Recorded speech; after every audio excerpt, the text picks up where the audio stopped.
A customer of mine, Charles, had a problem with his clutch. He said it went all the way down to the floor and then it stayed hard. Now I automatically thought it was this, but he needed some other jobs doing. He wanted the frame sandblasted and things like this. So what we did was we brought the car down here from Toronto and we took the engine and box and transfer case all out in one big lump, because that gave us good access to do sandblasting all the way around the frame. But it also got us a chance to have a look at this clutch and see what was wrong with it. And good job we took everything out. The problem was this.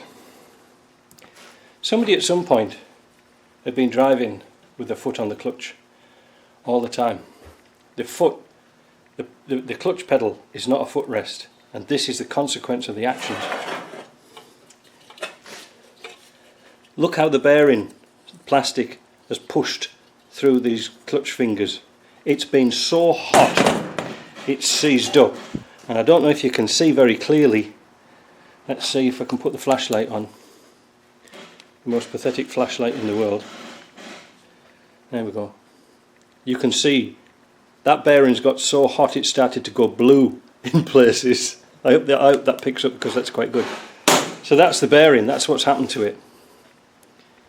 So never keep your foot on the clutch. This was a genuine Valeo clutch, so we don't think it's been changed at any time. But again, look at the fingers, look how they're worn. I'll change it at different angles so you can see. There you go, you can see how that's worn. If that bearing hadn't gone, it would have pushed its way through this clutch. The ironic thing is the actual surface is brilliant. But that's for scrap. So let's have a look inside this gearbox and see what else we found. Any other wonders? Well, what we did find was bits of clutch bearing. That's all in there. The debris inside there, as perhaps you can see with this little light. I don't know if you can see it very clearly. You can see it's just like full of shrapnel inside. Now this gearbox itself, again, we took the engine and gearbox out in one piece because we knew we had to do the transfer case seals. You know, that little O-ring in the intermediate shaft. This shaft doesn't feel too bad. And I asked Charles, I said, what's it drive like? Well, he said it's a bit notchy in third. Well, okay. But I asked him, I said, is it clunky when you drive it? And he said, no, not really. Well, I think this shows a different tale. Let's have a look and see down here. This is just typical Land Rover, because this is a 1994. Just let me get a wire brush and look at the wear. Can you see the wear on that spline? It's finished. So is the bearing, not the bearing, the intermediate gear. Stop flashing. Can you see inside? Look how thin it is. Can you see that? It's toast. Just to give you an idea what one should look like. That's a new one. Now the reason for that was it's kind of common. We've been known about this for a long time. These gears did not have any lubrication holes in them. There was a modification later where there was a drip feed of oil or splash feed that went into the middle, but this one escaped that.